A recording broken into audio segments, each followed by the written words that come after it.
समझ नहीं आ रहा अपने सैलरी इंक्रीमेंट का क्या करूं। बेटा इतना क्या सोच रहा है, अपने म्यूचुअल फंड्स के एसआईपी का टॉपअप करा ले। This is the right time. क्या समझ में नहीं आया। बेटा इतना क्या सोच रहा है, अपने म्यूचुअल फंड्स का एसआईपी टॉपअप करा ले।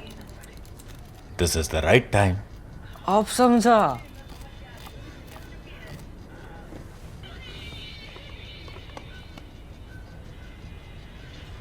Mutual fund investments are subject to market risks. Read all scheme related documents carefully. नमस्कार, द प्रिंट में आपका स्वागत है। मैं पूर्वा मंधानी, मेरे साथ है हमारे editor in chief Shekhar Gupta और हम दोनों हमारे साप्ताहिक शो शेखर से सवाल में आपका स्वागत करते हैं। शेखर, जयशंकर से लेके ट्रंप और ज़ेलेंस्की तक हमें काफ़ी रेंज आई है इस बार सवालों की, तो शुरुआत की जाए फिर। आजकल तो लगता है ना पहले गाने से शुरू करना चाहिए। दुनिया बदल गई, मेरी दुनिया बदल गई, है ना। तो जब से ट्रंप आए हैं 6 हफ्ते भी हुए हैं, लेकिन सब दुनिया बदल गई है जी। और ये सिर्फ जियोपॉलिटिक्स की बात नहीं है, इससे हम सबकी जिंदगी पे भी फर्क पड़ता है, क्योंकि सारी दुनिया में इन्फ्लेशन बढ़ सकती है, घट सकती है, ट्रेड घट सकता है, बढ़ सकता है, इकोनॉमिक ग्रोथ कम हो सकती है, ज़्यादा हो सकती है। और वो देश जो कि चीन पीड़ित देश है, जैसे हमारे जैसे, हमको और बहुत देखने की ज़रूरत है। तो और ट्रंप ने एक नया तरीका भी निकाला है। वो जो हमला करते हैं या जो पब्लिक में छिछाले दर, ठीक बोल रहा हूँ ना मैं, हिंदी आप बता देना गलत हो तो आप लोग मुझे बता देना, छिछाले दर कर देते हैं किसी की भी बिठा के। वो सिर्फ अपने एलआई की करते हैं, अपने दोस्त की। दुश्मन से बहुत ध्यान से रहते हैं, चीनियों से उल्टा सीधा कभी नहीं बोलते, पुतिन से या रशियन से उल्टा सीधा कभी नहीं बोलते, लेकिन अपने साथ अपना एलआई बैठा हो तो उसके एकदम वो कुछ ना कुछ उल्टा कर देते। जैसे आप देखिए कनाडा में ट्रूडो को गवर्नर ट्रूडो, ऐसे कौन बोलता है। ऐसे मान लीजिए भारत का पड़ोसी है श्रीलंका। पाकिस्तान से तो चलो हमारी, जिसे कहते हैं कि इट कुत्ते दा बैर, पंजाबी में कहते हैं कि ईंट और कुत्ते की लड़ाई, क्योंकि दोनों में भिड़ना ही है ना। तो पाकिस्तान को तो छोड़ दीजिए, लेकिन अगर आप देखिए श्रीलंका, कल को मान लीजिए कि भारत का प्रधानमंत्री श्रीलंका के प्रधानमंत्री को बोले chief minister so and so, तो बवाल हो जाएगा जी। तो ये तो बड़ी डेवलप्ड कंट्रीज हैं, इवॉल्व के भी, लेकिन काफ़ी पॉलिटिकली तो बवाल हो ही रहा है, लेकिन ट्रंप ये करते हैं तो दुनिया सारी बदल गई है बिल्कुल। शेखर, हमारे दर्शक काफ़ी स्मार्ट है, जो आपने बात की उसी से ही जुड़ा एक सवाल आया है हमें, तो उसी से ही शुरुआत करती हूँ। विशाल कुमार यादव बोल रहे हैं कि 1945 के बाद का वर्ल्ड ऑर्डर अमेरिका द्वारा ही बनाया गया, ब्रिटेन और फ्रांस के सहयोग के साथ। सबसे ज़्यादा फ़ायदा उससे किसी को हुआ तो वो अमेरिका है। फिर उसी वर्ल्ड ऑर्डर को ख़त्म करने के लिए ट्रंप आगे बढ़ रहे हैं। क्या ये पाकिस्तान की तरह win the battle lose the war वाला केस नहीं होगा? मदद के बदले रेयर अर्थ के लिए खुलेआम ब्लैकमेलिंग क्या केवल रूस और चीन के लिए फ़ायदे की बात नहीं है? और ट्रंप किसी कंपनी के सीईओ या डीलर की तरह बिहेव करते हैं, न कि राष्ट्रपति की तरह। क्या सबसे बड़ी इकोनॉमी का राष्ट्रपति एक हाथ दे दूसरी हाथ ले की तरह बिहेव कर सकता है? और हाँ, तो फिर 1945 के वर्ल्ड ऑर्डर के फ़ायदे बाकी देश उसको कब तक लेने देंगे? देखिए, आपने ये बहुत गहरा सवाल पूछा है और आप हमारे दर्शक बहुत स्मार्ट हैं। अपूर्वा, जैसे आपने कहा, इसीलिए मुझे दिन में कम से कम 5 दिन, हफ्ते में 1 घंटा कसरत करनी पड़ती है कि दिमाग थोड़ा ठीक रहे। और जो मैं 10-12 बादाम रोज खाता हूँ तो मुझे लगता है मुझे 20-25 करने पड़ेंगे क्योंकि इतने तेज हमारे दर्शक हैं और इतना पेचीदा सवाल पूछा है। देखिए, 1945 में अमेरिका ने ऑर्डर बनाया, तो उसके बाद दुनिया के नए इंस्टीट्यूशन भी बने, यूएन बना, फिर वर्ल्ड बैंक बना, WHO बना, ये सब बने, WTO तक बने। और फिर जब न्यूक्लियर वेपन्स आए तो NPT बनी कि सिर्फ 5 लोग, फिर प्रोलिफरेशन नहीं करेंगे किसी और को। उसके बाद मिसाइल टेक्नोलॉजी कंट्रोल रिजीम बना। तो ये बहुत ऐसे कानून बनते रहे हैं जी। और ये मल्टीलैटरलिज्म आया है। तो दुनिया में एक तरफ तो ग्लोबल गवर्नेंस में मल्टीलैटरलिज्म आया और एक तरफ पावर बैलेंस बना। तो पावर बैलेंस जो पहले बना वो एक अमेरिका के साथ जो पश्चिमी देश थे और उनके एलाइज एशिया में थे, जापान और कोरिया। हालांकि जापान और कोरिया में भी जो हुआ था वो एक तरह से दूसरे विश्व युद्ध का एक साइड इफेक्ट था और आफ्टर इफेक्ट था, क्योंकि जापान जर्मनी की तरफ बर्बाद हुआ था क्योंकि वो दूसरी तरफ था। और जापान और जर्मनी दोनों का नया सिस्टम सेट किया वो अमेरिकनों ने ही कराया था। और अब देखिए कितना विरोधाभास है, कितने कॉन्ट्रडिक्शन है। उन्होंने उनके कॉन्स्टिट्यूशन में लिखवाया कि आप इससे ऊपर खर्च नहीं करेंगे अपने रक्षा पे, अपने मिलिट्री पे। जापान में कि आप 1% अपने जीडीपी के ऊपर नहीं करेंगे। अब देखिए अमेरिका फॉर्मली कह रहा है कि कम से कम 3% तो आप करेंगे ही, और किशिदा कह रहे हैं हम कितना खर्च करेंगे तो हम फैसला करेंगे, है ना। तो पहले तो आपने उनसे कहा कि आप नहीं करेंगे, क्योंकि आपको लगता था डर कि ये लोग मिलिट्राइज करते हैं। इन्होंने पहले मिलिट्राइज किया तो सारी दुनिया में कोहराम मचा दिया। मतलब एक जर्मनी ने 2/3 यूरोप पे तो कब्जा कर ही लिया था। वो तो अगर वो रशिया से पंगा या सोवियत यूनियन से पंगा नहीं लेता उस टाइम, तो या फिर जापान अगर पर्ल हार्बर पे अटैक नहीं करता, जैसे अमेरिका बीच में आ जाती, तो जर्मनी तो जीता हुआ था जी। उसको कोई ब्रिटेन थोड़ा रोक पाता। ऐसे ही जापान सारा एशिया के अंदर, सिंगापुर भी उसके पास था, इंडिया के अंदर बैटल ऑफ कोहिमा हुआ तो भारत की ज़मीन पे हुआ।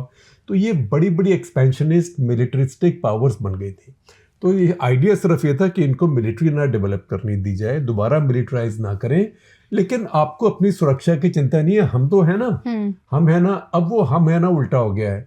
अब वो कह रहा है कह रहे हम तो नहीं है, पैसे हमारे खर्च हो, सुरक्षा तुम्हारी हो, तुम अपना खर्च करो, सवारी अपने सामान की खुद जिम्मेवार है। तो ये एक उन्होंने एक सिस्टम उल्टा करने की कोशिश की है। फिर WHO से बाहर निकल गए, पेरिस क्लाइमेट कन्वेंशन से बाहर निकल के उसका मैसेज ये है कि हम मल्टीलैटरलिज्म को अब मानते नहीं है कि कई देश मिलकर काम करें, क्योंकि दुनिया में एक बेसिक लॉ क्या है, वो ये है कि आपके पास कितनी भी स्ट्रेंथ हो, आपकी कितनी भी GDP हो, लेकिन अमीर से अमीर, छोटे से छोटा देश, अमीर से अमीर, गरीब से गरीब देश, कई छोटे से छोटा देश, सबसे बड़ा देश। अब सबसे बड़ी पॉपुलेशन भारत की है, पर कैपिटा इनकम हमारी तो मेरे ख्याल दुनिया में 133 से 135 नंबर पे है। लेकिन अब देखिए मोनाको, सैन मरीनो जो सबसे अमीर देशों में से हैं, लक्समबर्ग, पर उनकी पर कैपिटा इनकम तो 50, 60, 70 हज़ार डॉलर टाइप है, भारत से 30 गुना। लेकिन ये सब देश जो हैं 1 country 1 vote UN general assembly में, और ये जो सॉवरेनिटी का प्रिंसिपल है, तो सॉवरेनिटी के सिद्धांत में हर देश को दूसरे की सॉवरेनिटी की इज्जत करनी है। अब वो ट्रंप ने उसको बिल्कुल बदल दिया। जब वो कहते हैं, गवर्नर ट्रूडो कहते हैं मैं पैनामा कैनाल पैनामा से ले लूंगा, फिर कहते हैं मैं ग्रीनलैंड, हर केस में वो अपने दोस्तों को ही अटैक कर रहे हैं, दुश्मन को नहीं कर रहे हैं। वो बोलो ना चीन को कि मैं वहां पे आके तुम्हारे शिनजियांग को आज़ाद करा दूंगा या तिब्बत को आज़ाद करा दूंगा, वो तो नहीं बोलेंगे। तो ये वो एक चीज़ कर रहे हैं जो एक तरह से इतिहास को उल्टा करने का तरीका है, और ये कह के कर रहे हैं कि इसकी वजह से अमेरिका का बहुत बुरा हाल हो गया। ये गलत बात है। आप देखें कि आज से, ये फरीद ज़कारिया बार बार बोल रहे हैं इस बात को, कि आज से करीब 30 साल पहले जापान की पर कैपिटा इनकम अमेरिका से 50-60% ज़्यादा थी। आज अमेरिका की पर कैपिटा इनकम जापान से 150% आगे है। जापान की करीब $33,000 है, अमेरिका की $83,000 है। तो इसका मतलब ये थोड़ा है कि बाकी सबने अमेरिका को लूट लिया, लेकिन उनकी पॉलिटिक्स ऐसी है कि हम विक्टिम हैं, कि देखो हमारे साथ क्या हुआ। वो बार बार कहते हैं वेरी अनफेयर, वेरी अनफेयर। हमारे इंडिया के साथ भी कहते हैं वेरी अनफेयर, 100% ड्यूटी। अरे ठीक है, हम लोग ड्यूटी ज़्यादा चार्ज करते हैं जो नहीं करनी चाहिए, और मोदी सरकार ने गलती करी है कि जब से इनका चुनाव हुआ है, जो पहले रिफॉर्म किया गया था इंडिया में, टैरिफ हर चीज़ के घटाए गए थे, जिससे भारत की इंडस्ट्री कॉम्पिटिटिव हो गई थी। ये टैरिफ बढ़ाने शुरू कर दिए अपनी इंडस्ट्री को प्रोटेक्ट करने के लिए। उससे फ़ायदा नहीं हुआ। ये नहीं कि भारत का मैन्युफैक्चरिंग ख़त्म हो रहा था, बढ़ गया, मैन्युफैक्चरिंग कम हो गया है भारत का। जितना GDP का औसत था 2014 में, उससे काफ़ी कम है अभी मैन्युफैक्चरिंग हमारी GDP का। खैर, मुझे वो रास्ता नहीं भूलना चाहिए। सवाल सिर्फ ये है कि वो अपने जो एलाइज है उनको तंग कर रहे हैं जी। और उसमें एक व्यू तो ये है कि वो अमेरिका को आइसोलेशनिस्ट बनाना चाहते हैं। वो बार बार कहते हैं वी हैव 2 ब्यूटीफुल ओशंस, एक तरफ अटलांटिक ओशन है, एक तरफ पैसिफिक ओशन है, हमें क्या चिंता है, हाँ, जिसको एक महासागर बोलते हैं, प्रशांत महासागर बोलते हैं, हमें क्या चिंता है, यहाँ जो आएगा समुद्र में हम उसको देख लेंगे, हम अपने खुश है। लेकिन ये भी नहीं चल सकता है, क्योंकि अमेरिका को दुनिया का मार्केट चाहिए, अमेरिका को दुनिया का टैलेंट भी चाहिए, और दुनिया को भी अमेरिका की ज़रूरत है। तो ये बहुत दिन चलेगा नहीं, और ऑलरेडी आप देखेंगे कि अमेरिका में इन्फ्लेशन बढ़नी शुरू हो जाएगी। अमेरिका के मार्केट, स्टॉक मार्केट जो एकदम बढ़े थे जब ट्रंप आए थे, उन्होंने सारे गेन अपने वो लूज़ कर लिए हैं और फर्दर नीचे जाना शुरू हो गए। कल भी इस हफ्ते में भी मेरे ख्याल 2-2.5% स्टैंडर्ड एंड पुअर 500 गिरा है, S&P 500 गिरा है। जी। तो ये सब देख के जो ये इसको कहते हैं chaos for the sake of chaos, कि मुझे पंगा लेने में मज़ा आता है। तो मैं सारी दुनिया में एक आग लेके जा रहा हूँ जहाँ मेरी मर्जी लगा रहा हूँ, लेकिन अभी तक वो आग सिर्फ अपने दोस्तों के घर में लगा रहे हैं। जी शेखर, अगला भी सवाल इसी से जुड़ा है। दिवाकर सिंह का सवाल लूंगी, आपने इस पे थोड़ी बात भी की। वो बोल रहे ट्रंप और जेलेंस्की के बीच हालिया लड़ाई को ध्यान में रखते हुए क्या यूरोप के लिए स्टेप अप करना संभव है, क्योंकि उनकी ग्रोथ रेट बहुत कम है। जर्मनी, ब्रिटेन और फ्रांस जैसे देशों में लगभग कोई विकास नहीं है। केवल एक चीज़ जो वे पेश करने में सक्षम थे वो भी latest so called Ukraine summit के साथ 1 बिलियन का लोन। अगर अमेरिका वास्तव में प्रथम और द्वितीय विश्व युद्ध की तरह ट्रूली आइसोलेशनिस्ट पावर बन गया तो भारत जैसे देशों के लिए क्या संभावित परिणाम हो सकते हैं? देखिए, आपके दो सवाल अलग अलग हैं। एक तो है कि यूरोप में ये सच बात है कि वहाँ ग्रोथ नहीं है और उनकी पॉपुलेशंस भी, उनकी उम्र बढ़ रही है। इतनी नहीं बढ़ रही जितनी जापान में बढ़ रही है, लेकिन उनकी बढ़ रही है। काफ़ी देशों को ये चिंता है, चीन को भी ये चिंता है और बहुत जल्दी भारत को भी चिंता होने वाली है। अभी से हो जानी चाहिए। लेकिन यूरोप के पास फिर भी बहुत ताकत है, क्योंकि उनके पास बहुत रिजर्व्स हैं, पैसा है, fully trend, fully educated man power है, टेक्नोलॉजी है। तो अगर वो इसमें लग जाए तो वो अपने आप को एक तरह से यूरोप में दोबारा से एक अवेकनिंग आ सकती है। अब दोबारा बच्चे तो कोई पैदा करना नहीं शुरू करेगा कि पॉपुलेशन बढ़ जाए, लेकिन एक अवेकनिंग आ सकती है। $800 बिलियन की उन्होंने प्लान किया है 4 साल में डिफेंस में। उस 800 में से 650 में तो सब देश अपनी अपनी मिलिट्री बढ़ाएंगे और 150 बिलियन का एक फंड बनाएंगे। यूरो, डॉलर नहीं यूरो, लेकिन डॉलर और यूरो आजकल करीब करीब बराबर ही हैं। तो अगर इस सब से वो हथियार खरीदें, अपनी आर्मीज रेज करें, तो वो काफ़ी इफेक्टिव बन सकते हैं इसके अंदर। और उसमें 2 देश हैं जिनके पास न्यूक्लियर वेपन्स हैं, फ्रांस और ब्रिटेन। और अब आप देखिए कि फ्रांस ने कहा है कि यूरोप की सुरक्षा के लिए हमारे न्यूक्लियर वेपन भी अवेलेबल हैं। हालांकि जो नेटो काम करता है वो मैंने कल के कर्तक लेटर में भी बोला था, इस बार मेरे ख्याल 1619 नंबर एपिसोड में बोला था, आप चेक कीजिए, अपूर्व आपसे शेयर भी कर लेंगी, कि एक न्यूक्लियर प्लानिंग ग्रुप है नेटो का जो फैसला करता है कि कब हमें न्यूक्लियर वेपन्स यूज़ करने हैं। फ्रांस उसका मेंबर नहीं है, लेकिन फ्रांस नेटो का मेंबर है। तो उन्होंने कहा है मैक्रोन ने कि वो फैसला सिर्फ फ्रांस के राष्ट्रपति के हाथ में रहेगा, लेकिन ये न्यूक्लियर वेपन्स भी आपको अवेलेबल हैं, क्योंकि रशिया अब आने वाले सालों में फ्रांस के और सारे यूरोप के लिए एक बड़ा खतरा या चुनौती बन गया है। तो इस सारी दुनिया के समीकरण बदल रहे हैं। भारत को इससे क्या फ़र्क पड़ेगा? देखिए, सबसे बड़ी बात तो यह है कि भारत के साथ ट्रंप भारत को कितना सीरियसली लेते हैं। अभी तक जो इंडिकेशंस आ रही हैं, ट्रंप को ये लगता है कि दुनिया में 3 बड़े आदमी हैं, 3 चौधरी हैं। वो 3 चौधरी हैं, एक तो मैं खुद, मतलब Donald Trump, number 2 Xi Jinping और नंबर 3 पुतिन। वो क्यों? क्योंकि एक तो तीनों स्ट्रॉन्ग मैन है, जो मर्जी कर सकते हैं। हालांकि ट्रंप जो मर्जी नहीं कर सकते, रोज़ ऑर्डर लिखते रहते हैं, अगले दिन विड्रॉ भी करते रहते हैं। आज उन्होंने ऑर्डर लिख दिया कि अब आप अपने पेड़ काटो, पेड़ काटने का बैन हटा लिया, क्योंकि कनाडा से लकड़ी आती है घर बनाने के लिए, वो कनाडा हमें नहीं देगा, तो या उस पर टैरिफ लगेगा, तो आप अपनी बना लो, हम कनाडा से मंगाना ही छोड़ देंगे। अब सोचो कि आप ऑर्डर देके पेड़ कटवा सकते हो, लेकिन ऑर्डर देके पेड़ उगवा तो नहीं सकते ना। आप काट के पेड़ लगाओगे तो आते आते 10-12 साल तो लगेंगे सॉफ्टवुड के लिए भी। कनाडा के अंदर तो कितने दशकों पुरानी कमर्शियल एग्रो फॉरेस्ट्री का प्रोजेक्ट है, और वो जितने पेड़ काटते हैं उससे एक एरियाज डिमार्केट किए हुए हैं, जितने पेड़ काटते हैं उससे बहुत ज़्यादा लगाते हैं। तो हालांकि वो इतना फॉरेस्ट एक्सपोर्ट करते हैं, लेकिन उनका जंगल उससे ज़्यादा है, वो रिसाइक्लेबल फॉरेस्ट है। ऐसे मेरे ख्याल फिनलैंड के पास भी कई देशों में है, रूस में भी कुछ ऐसे है। पहले रिसाइक्लेबल इतना नहीं था, लेकिन अब उन्होंने बाद में डेवलप किया। इसीलिए आप देखें, अब जब अपना न्यूज़पेपर पढ़ते हैं ना, आप सुबह अखबार, खास करके अगर आप इंग्लिश का अखबार पढ़ते हैं न्यूज़पेपर, तो जो न्यूज़ प्रिंट होता है वो या कनाडा से आता है, या फिनलैंड से आता है, या रशिया से आता है, क्योंकि इन सब देशों ने कमर्शियल फॉरेस्ट्री को बहुत अगले लेवल तक पहुंचा दिया है, जहाँ की ये जंगल काटते हैं लेकिन कम नहीं होते, बढ़ते रहते हैं। अब अमेरिका शुरू करेगा वो, तो उसका असर 20 साल में होगा। तो ट्रंप को भी अपनी जो एक पावर की लिमिटेशन है समझ नहीं आती है, लेकिन अभी वो सोचते हैं एक मैं चौधरी, एक शी जिनपिंग चौधरी, एक पुतिन चौधरी, आओ हम बैठते हैं, दुनिया को हम डिवाइड कर लेते हैं। तो ये मेरा एरिया ऑफ इन्फ्लुएंस, ये जो सारे अमेरिकाज हैं और थोड़ा सा वेस्टर्न हेमिस्फेयर और बाकी यूरोप, खास करके जो पेरिफेरल स्टेट्स जो है रूस की, जैसे जॉर्जिया समझ लीजिए, ज़्यादातर जो फॉर्मर सोवियत रिपब्लिक्स हैं, जॉर्जिया है, यूक्रेन है, पोलैंड भी हो सकता है, और फिर जो बाल्टिक्स हैं, लिथुआनिया, एस्टोनिया, लैटविया, ये बिल्कुल रूस के साथ हैं। बेलारूस ऑलरेडी रूस का सैटेलाइट है। तो इन सब में रूस का दबदबा रहे और ऐसे ही चीन का दबदबा रहे। वहाँ थोड़ी समस्या आ जाती है कि चीन का दबदबा कहाँ रहे। वो ताइवान में भी रहे, वो जापान में भी आए, वो भारत में भी आए, क्योंकि चीन के तो सारे पड़ोसी उससे ऑलरेडी परेशान हैं।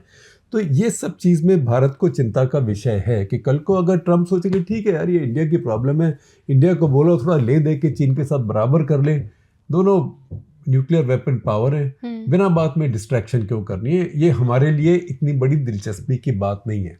तो मुझे कभी कभी चिंता होती है कि मैं सोच भी रहा था कि इस हफ्ते शायद नेशनल इंटरेस्ट उस पर लिखूँ, लेकिन अभी 1-2 हफ्ते और वेट करूँगा कि जो क्वाड है, मुझे लगता है कभी कभी कि साल के अंत तक ये ट्रायड हो जाएगी, तो भारत, ऑस्ट्रेलिया और जापान, क्योंकि जापान भी बोलेगा अगर आप कह रहे हैं कि अपना डिफेंस अपने आप करो तो टाइम लगेगा ना, इमीडिएटली तो नहीं होगा।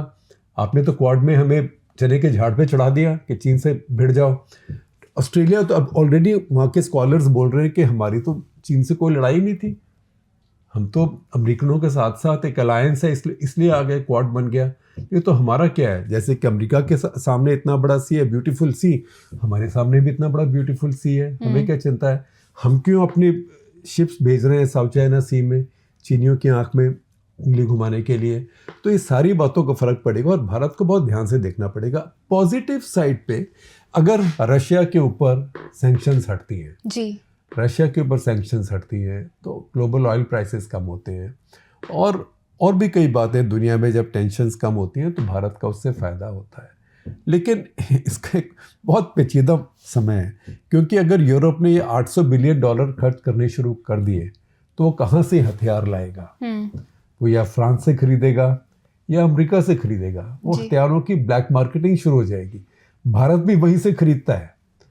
तो वही F-35, मैं नहीं कहता कि भारत खरीद रहा है, पर नोशनली मान लीजिए खरीदना हो तो यूरोप से अब इतने ऑर्डर आ जाएंगे अगर इतना पैसा वो खर्च करेंगे F-35 के, कि इंडिया का नंबर ही शायद पता नहीं कब आएगा, या कम से कम दाम तो बढ़ जाएंगे। क्योंकि जो आर्मामेंट्स होते हैं ये कोई बने बनाए तैयार नहीं होते, ये आप ऑर्डर करते हैं उसके बाद बनने तैयार होते हैं। ये रेस्टोरेंट है और ये बिल्कुल आपका मिशेलिन मल्टीपल स्टार रेस्टोरेंट है, जहाँ हम जाते हैं, बैठते हैं, मेन्यू पढ़ के आते हैं, फिर ऑर्डर करते हैं, फिर आप कहीं घूम आते हैं, फिर साल भर कहीं लगाते हैं, फिर आके आपको पहला अपना बना हुआ तैयार मिलता है। तो ये सब चीज़ें दुनिया में हो रही हैं। मैं सोचता हूँ कि अगर ये यूरोप इतना पैसा खर्च करना शुरू कर देगा तो आर्म्स बाज़ार जो है, हथियारों का बाज़ार, उसके अंदर बहुत शॉर्टेजेस आ जाएंगी और उसके अंदर ब्लैक मार्केटिंग शुरू हो जाएगी। ब्लैक मार्केटिंग मतलब जो चीज़ आज मान लीजिए आप हर किसी को इस कप की मग की ज़रूरत है, वैसे होनी चाहिए सबकी, हर किसी को इस मग की ज़रूरत। ये हमारा तो प्रिंट का मग है, आप देखिए इस वीडियो के नीचे ये सारे डिस्प्लेड हैं। और अगर आप मेंबर हैं, ख़ास करके पेड मेंबर है जो बैज वाले, जिनके सवाल हम ले रहे हैं, तो आप इसको डिस्काउंटेड प्राइस पे भी ले सकते हैं। पर ये मैं आपको एक उदाहरण दे रहा हूँ कि मान लीजिए मग है जो सबको चाहिए, 500 आदमी को चाहिए, पर मेरे पास तो एक टाइम में 100 ही है, तो अभी उसका दाम X है। मैं दाम नहीं बता रहा उसका क्या है, अभी उसका नाम X है। तो मैं बोलूँगा यार ये तो इसका दाम X+Y है, तो लोग कहेंगे ये तो X था, तो मेरे को लेना है तो लो, नहीं तो जाओ, और लेने वाले तैयार हैं। 500 में से 100 तो ले ही लेंगे ना इस दाम पे। तो ये भी भारत को एक चीज़ देखनी पड़ेगी बहुत ध्यान से। शिखर, अगला सवाल पवन कुमार बालाबूमा का आ रहा है। बोल रहे हैं मेरा सवाल एस जयशंकर की यात्रा के दौरान लंदन में खालिस्तान विरोध के से संबंधित है। घटना के वीडियो से पता चलता है कि सुरक्षा में स्पष्ट रूप से चूक हुई है और पुलिस ने कुछ नहीं किया। साथ ही ब्रिटिश मीडिया जगतार सिंह जौहर के बारे में बात कर रही है, जो हाल ही में पंजाब के मोगा में डिस्ट्रिक्ट कोर्ट में बरी हुए हैं। क्या आपको लगता है कि खालिस्तान के लिए ब्रिटेन में समर्थन बढ़ रहा है, और क्या ब्रिटेन भारत के लिए दूसरा कनाडा बन जाएगा? देखिए, ब्रिटेन में मैं ये जो के वर्ड आप यूज करते हैं ना, मैं उसको यूज करना नहीं चाहता, क्योंकि अंग्रेजी में एक कहावत है कि don't paint the devil on the wall. क्योंकि जो वो किसी ने देखा नहीं सुना नहीं, आप पंजाब में जाएंगे उसकी बात आप करेंगे, लोग हंसते हैं आपके ऊपर, है ना, लोग कहते हैं देना है दे दो, हाँ मैं तो मंगदा नहीं। भिंडरा वाले भी यही कहते थे। हम भी जब उनसे पूछते थे कि आपका खालिस्तान के बारे में क्या ख्याल है, आपको चाहिए, तो हमेशा यही कहते थे मैं तो कदे नहीं मंगया Khalistan, I never asked for Khalistan, but जे मैनू दोगे तो मैं ना नहीं करता, but if you give it to me then I want to know. In fact, he used to say it more colorfully.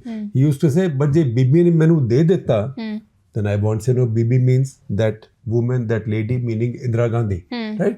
फिर मैं ना नहीं करता. So this is, तो मेरे ख्याल है कि कुछ लोग शोर करते हैं, उनके पीछे भी कुछ से शोर मचवाने वाले भी होते हैं, पाकिस्तानी भी उसमें इन्वॉल्व होते हैं. ब्रिटेन में शुरू से एक ग्रुप रहा है, काफ़ी दिनों से रहा है, शुरू से 80s से रहा है, उसके पहले से भी रहा है.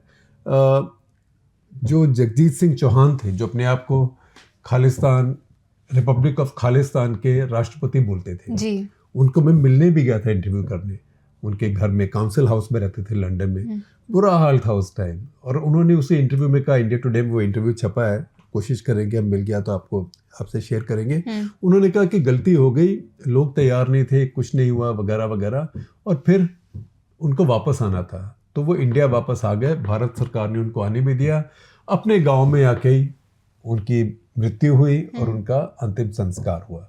तो ये कुछ एलिमेंट था और कुछ एलिमेंट अभी भी है, लेकिन उसका जो मेन, उसके जो कर्म भूमि है वो कनाडा ही है, क्योंकि कनाडा में क्रिटिकल मास पॉपुलेशन का है जी, और वो एक बड़े एरिया में, और कनाडा की जो पॉलिटिक्स है वो बड़ी घटिया पॉलिटिक्स है और बहुत वोट बैंक पॉलिटिक्स है. और यूके में कुछ कंस्टिट्यूएंसीज में सिख वोट से फर्क पड़ता है, पर सब सिख तो एक तरफ वोट नहीं करते, और लेकिन इतनी में नहीं करता जितना कनाडा में करता है जी. और दूसरी बात ये भी है कि कनाडा में काफ़ी जो इमिग्रेंट्स हैं वो पोस्ट 1984 हैं. तो उसके बाद से जो वो नौजवान हैं जो पंजाब में आतंकवाद के दिनों से निकले हैं बाहर, उनका एक और माइंडसेट है. तो कनाडा में कहूँगा बहुत बड़ी चुनौती है यूके के मुकाबले. शेखर, अगला सवाल अनुभव सक्सेना का है. वो बोले नमस्ते शेखर जी, आजकल सरकार की घोषणाओं को हर जगह संदेह की दृष्टि से देखा जाता है. कोई भी जीडीपी के आंकड़ों पर, सरकार के आंकड़ों पर विश्वास नहीं करता. बाजार में गिरावट इसका एक प्रमुख उदाहरण है. सरकार करेक्टिव एक्शन लेने में सक्रिय क्यों नहीं है, क्योंकि इससे उन्हें UPA 2 की तरह लंबे समय में नुकसान हो सकता है. देखिए, ये सरकार सोचती है कि उनकी इतनी अपील है, क्योंकि किसी भी राजनीति में राष्ट्रवाद और धर्म, नेशनलिज्म और रिलीजन एक डेडली कॉम्बिनेशन है. आपने उन दोनों को मैक्स आउट कर लिया तो फिर बाकी चीज़ें लोग बहुत सहन कर जाते हैं. और जो स्ट्रॉन्गमैन पॉलिटिक्स है दुनिया में वही हो रही है, ट्रम्प भी वही कर रहे हैं. तो उससे थोड़ी एक तरह से कंप्लेसेंसी हो गई है.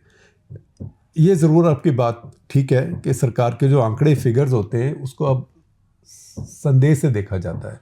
अब आप देखें जीडीपी के भी अब सारे रिवाइज किए पिछले 3-4 साल के.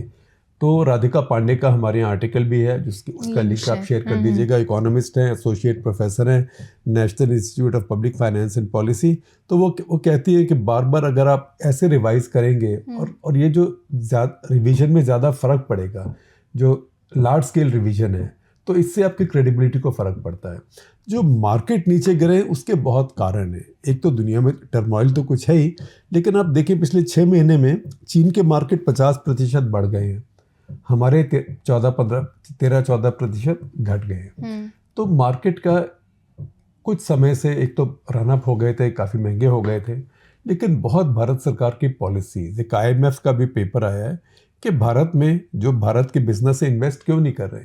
एक कारण इन्वेस्ट नहीं करने का ये है कि पॉलिसी अनसर्टेनिटी है, कि कभी एक दिन एक टैक्स लगाया, अगले दिन वो टैक्स हटा लिया. तो उसमें अगर आप, हमारा अभी बहुत पेचीदा मसला है, ये मेरे पास इसकी एक्सपर्टीज़ नहीं है, हो सकता है आप में से बहुत लोग ज़्यादा जानते हुए, लेकिन मैं एक जनरली बताऊंगा. Long term capital gains, short term capital gains. जब चिदम्बरम ने 2004 के बजट में, 4 का ही था मेरे ख्याल, 5 का, जब ये सिक्योरिटीज ट्रांजैक्शन टैक्स लगाया था, तो उन्होंने कहा था बड़ा नीट टैक्स है, आप बेचेंगे तो फुल वैल्यू पे थोड़ा सा कट जाएगा, आप खरीदेंगे तो फुल वैल्यू पे थोड़ा सा कट जाएगा, फिक्स्ड अमाउंट कटेगा। तो ये नीटली मेरे पास आ गया, कुछ कॉम्प्लिकेशन नहीं है। उसके बाद कैपिटल गेन्स नहीं है, तो वो वैसे ही चलता रहा। फिर सरकार के मुंह में पानी आया, क्योंकि मार्केट्स बढ़ रहे थे, मार्केट्स बढ़ रहे हैं, लोग इतना फ़ायदा बना रहे हैं बिना कैपिटल गेन्स के, तो सिक्योरिटीज ट्रांजैक्शन टैक्स तो है ही मेरे पास, मैं कैपिटल गेन्स पे लगाता हूँ। फिर कैपिटल गेन्स आपने बढ़ा दिए, फिर आपने उसमें इंडेक्सेशन था, इंडेक्सेशन भी हटा दिया, तो सारे अपने टैक्स बेनिफिट्स हटा लिए। टैक्स बेनिफिट्स का फ़ायदा यह था कि उससे जो भारत खास करके मध्यम वर्ग वो स्टॉक मार्केट्स की या बॉन्ड्स की तरफ गया था। उसमें थोड़ा रिस्क होता है, उसमें जोखिम हो सकता है, जैसे कि वार्निंग कहती है, लेकिन फिर भी बहुत लोग गए। अब देखिए कितनी सिप्स आ रही थी उसके अंदर, ये सब मध्यम वर्ग के लोग थे। जब आपने बार बार कैपिटल गेन्स का स्ट्रक्चर बदलना शुरू किया और आपने इस साल बदल दिया कैपिटल गेन्स का म्यूचुअल फंड्स पे, तो जिसने 3 साल पहले खरीदे थे उसका क्या होगा, उसका भी इंडेक्सेशन नहीं मिलेगा। फिर शोर हुआ तो आपने कहा अच्छा ठीक है, जिसने प्रॉपर्टी खरीदी थी उसको इंडेक्सेशन मिल जाएगा। किसी ने कहा जी मैंने तो 2006 में प्रॉपर्टी ली इतने की, अब मैं इतने की बेचूं, तो इतने साल तो इतना इन्फ्लेशन भी हुआ है, तो उसको दे दिया, लेकिन शेयर्स वालों को और म्यूचुअल फंड वालों को नहीं दिया। हो भी चलिए सब ठीक है, लेकिन ये सब आपने जो फॉरेन इंस्टीट्यूशनल इन्वेस्टर्स थे, जो विदेशी निवेशक थे, उन पर भी अप्लाई कर दिया। अब फॉरेन इंस्टीट्यूशनल इन्वेस्टर्स पे किसी भी देश में ये टैक्स नहीं लगता है। तो आप सोचें कि यहाँ पे कोई विदेशी आके आपके शेयर खरीदे। पहले सिक्योरिटीज ट्रांजैक्शन टैक्स थे जो बाहर विदेशी मार्केट्स में नहीं होता जी। फिर जब उसको फायदा हो जाए तो 20% उसके ऊपर टैक्स थे, नुकसान हो जाए तो 100% उसी का। और जब उसने बेचने शुरू किए तो हमारे वित्त मंत्री ने भी कहा ये तो प्रॉफिट बुक कर रहे हैं। और हमारा लॉजिक भी ये था कि ठीक है 20% टैक्स लगा दिया, पहले सिक्योरिटीज ट्रांजैक्शन टैक्स है, क्या इतनी बड़ी बात है, तुम लोग फायदा भी तो इतना कमा रहे हो। तो ये किसी ने सोचा था कि इंडियन स्टॉक मार्केट में क्या उसको जो विदेशी यहाँ आके पैसा लगा रहा है उसको सचमुच 25-26% हर साल फायदा हो रहा है, ताकि वो टैक्स खपा कम से कम टैक्स तो पे कर सके। तो ये इन सारी बातों से जो विदेशी इन्वेस्टर्स थे, और उस टाइम अमेरिकन बॉन्ड्स भी अट्रैक्टिव हो गए थे, क्योंकि अमेरिका में बोरोइंग हो रही थी, तो अमेरिकन बॉन्ड्स क्योंकि सबसे सेफ होते हैं, तो उन्होंने कहा भारत में इन्वेस्ट करें, मुश्किल से 1 या 2% हमें अगर मिलता है तो मिले, नहीं तो नुकसान का खतरा अलग। अमेरिका में इन्वेस्ट करते हैं, 4-4.5% डॉलर के ऊपर हमें मिल रहे हैं, फुल्ली सिक्योर है, हम क्यों ना करें, या हम किसी और कंट्री क्यों ना जाएं। तो बहुत लोग उनमें से चीन भी चले गए। तो ये मार्केट्स किसी के सगे नहीं होते हैं, हर मार्केट अपने लॉजिक से चलता है, और वो लॉजिक सबसे रैशनल होता है। मार्केट से अगर आप पंगा लेते हैं तो फिर आप बिना बात का खतरा मोल ले रहे हैं, क्योंकि आप उसमें जीत नहीं सकते हैं। शेखर, अगला सवाल सत्यप्रज्ञन दास का आ रहा है। बोल रहे पैलेस्टीनियन कॉज का भविष्य क्या है? क्या फिलिस्तीनी कभी भी अपना लॉन्ग ड्यू स्टेटहुड का दर्जा प्राप्त कर पाएंगे? क्या इजराइल कभी 2 स्टेट सोल्यूशन लागू करेगा, क्योंकि इसे लागू करने का मतलब है सेटलमेंट्स को खाली करना? देखिए, जो इजराइल में राइट विंग इस समय बहुत स्ट्रांग है। इजराइल की राजनीति अभी क्या है, नेतन्याहू है जी, लेकिन बहुत लोग हैं जो उनसे भी राइट में है, और जो उनसे राइट हैं वो तो चाहते हैं कि इन सारे फिलिस्तीनियों को ऐसे निकाल दें और जॉर्डन और इजिप्ट उनको ले लें, और अमेरिका पैसा दे के जॉर्डन और इजिप्ट को खूब उनको वहाँ सेटल करा दे, तो सारी ज़मीन हमारी हो जाए, जैसे कि हमारी बिब्लिकल प्रोफेसी है। तो हर कोई अपनी प्रोफेसी लेके चलता है कि हमारे में लिखा हुआ है। जो हमास वाले हैं वो कहते हैं ये लिखा हुआ है कि सारे यहूदी एक दिन समुद्र के अंदर जाएंगे, हमारा हो जाएगा। तो इस समय जो जूइश पॉलिटिक्स है, राइट विंग, वो बहुत स्ट्रांग है। इजराइल में जो लेफ्ट था, जो लेबर था, वो बहुत समय पहले ख़त्म हो गया। तो इस समय बहुत प्रेशर है ये कि 2 स्टेट सोल्यूशन ना हो सके, लेकिन ये भी है कि दुनिया में बहुत देश 2 स्टेट सोल्यूशन से कमिटेड हैं। अमेरिका में भी जब तक डेमोक्रेट्स थे वो 2 स्टेट सोल्यूशन पे कमिटेड थे। अब ट्रम्प तो हमेशा के लिए नहीं है, और ये चीज़ें तो इतिहास में चलती हैं, 4 साल से आगे पीछे नहीं होती हैं। इसीलिए मैं सोचता हूँ कि जो 7 अक्टूबर 2023 को अटैक हुआ था, हमास का अटैक, उससे जो 2 स्टेट सोल्यूशन था उसको बहुत बड़ा सेटबैक मिला है। क्योंकि एक तो इजराइल को बहाना मिल गया फुल फ्लेजेड हमला करने का, दूसरा इजराइल के दोस्त खास करके अमेरिका, उनको साथ आना पड़ा, तीसरा, उससे एक जो रेप्रोशमा हो रहा था कि जो अब्राहम अकॉर्ड्स है जिसमें यूएई, बहरीन, फिर सूडान, ये सब आ गए थे, तो अगर ये इज़राइल का ठीक चलता, ये 7 अक्टूबर वाला नहीं होता, तो सऊदी अरेबिया भी आने वाला था ही। और सऊदी अरेबिया के आने की एक ये कंडीशन थी कि आपको 2 स्टेट सोल्यूशन मानना पड़ेगा, क्योंकि सऊदी अरेबिया के आने के बाद फिर India, middle east, Europe corridor वगैरह शुरू होता, उसका काम शुरू होता। तो एक बहुत बड़ा प्रोजेक्ट था, उससे पैलेस्टीनियंस को फ़ायदा ही होता, वो चांस था उनका 2 स्टेट सोल्यूशन का। अब उसको बहुत सेटबैक हुआ है। मैं ये नहीं कहूँगा कि हमेशा के लिए ओवर है, क्योंकि राजनीति बदलती है, ये चक्र है, ये चलता है, अमेरिका में बदलेगी, इसराइल में बदलेगी, और फिलिस्तीनियों की राजनीति भी बदलेगी, क्योंकि बहुत अरब देश जो चारों तरफ हैं वो अब नहीं चाहते कि हमास या हिजबुल्ला इस तरह के ऑर्गेनाइजेशन या इस्लामिक स्टेट या मुस्लिम ब्रदरहुड, ये सब अब अल-कायदा, ये सब अब एक्टिव रहें। तो सारे मुस्लिम देशों का, खास करके अरब देशों का, अब एक बहुत कॉमन वेस्टेड इंटरेस्ट है। देखने की बात अब यही है कि अब ईरान का क्या होता है, क्योंकि ईरान का भी तो आइसोलेशन तो है। ट्रंप ईरान की तरफ क्या रवैया लेते हैं, ये सब चीज़ें अब समझने वाली है। जी शेखर, एपिसोड थोड़ा लंबा हो गया, लेकिन 2 और सवाल लूँगी। शोभित गुरुंग बोल रहे हैं कि तमिलनाडु में 3 लैंग्वेज पॉलिसी के साथ भाजपा खुद को जोखिम में क्यों डाल रही है, जबकि उसे पता है कि उसे तमिल्स के बीच विरोध का सामना करना पड़ेगा, और वो भी चुनाव के 1 साल पहले। यहाँ तक कि एक समय में उसका गठबंधन सहयोगी AIADMK भी उसके पक्ष में नहीं है। आपको क्या लगता है कि इसके पीछे क्या राजनीति है? तमिलनाडु में हिंदी प्रचार सभा है जहाँ हर साल संख्या 3 लाख से बढ़कर 9 लाख हो रही है, माफ़ कीजिएगा। वो बोल रहे हैं ये वॉलंटरी है और लोगों को लोकल्स से कोई शिकायत नहीं मिलती। क्या किसी भाजपा शासित राज्य में 3 भाषा नीति या 3 लैंग्वेज पॉलिसी लागू की है जिसमें करिकुलम में सदर्न या नॉर्थ ईस्ट की भाषा शामिल हो? देखिए, अब मुझे ये मालूम करना पड़ेगा, मुझे एकदम रेडीली नहीं पता है कि बीजेपी राज्यों में या दूसरे राज्यों में तीसरी लैंग्वेज कौन सी है। जी, हम लोग जब स्कूल गए थे तब भी 3 लैंग्वेज फार्मूला था। तो हमारे यहाँ पहले तो हिंदी मीडियम था, 6th से हमारे यहाँ ABC शुरू होती थी इंग्लिश की। तो जब 3 लैंग्वेज आया 6th क्लास के बाद होता था, तो हिंदी, इंग्लिश और पंजाबी। तो पंजाबी हमारी 3rd लैंग्वेज थी। तो क्लास 8 तक हमने पंजाबी भी पढ़ी, अभी भी मैं लिख लेता हूँ, अभी भी मैं पढ़ लेता हूँ और कुछ अभी भी लिख भी लेता हूँ। तो वो 3 लैंग्वेज फार्मूला था। अब उस तरह का 3 लैंग्वेज फार्मूला तो ठीक है, लेकिन उसमें ये इंसिस्ट करना कि आपकी 3 लैंग्वेज में 3rd लैंग्वेज सिर्फ यही होगी, वो एक प्रॉब्लमेटिक बात है। क्योंकि आप दिल्ली के कई स्कूल देखें, 3rd लैंग्वेज स्पेनिश थी, या कई बच्चे संस्कृत लेते हैं कि उसके अंदर नंबर बहुत आ जाएंगे।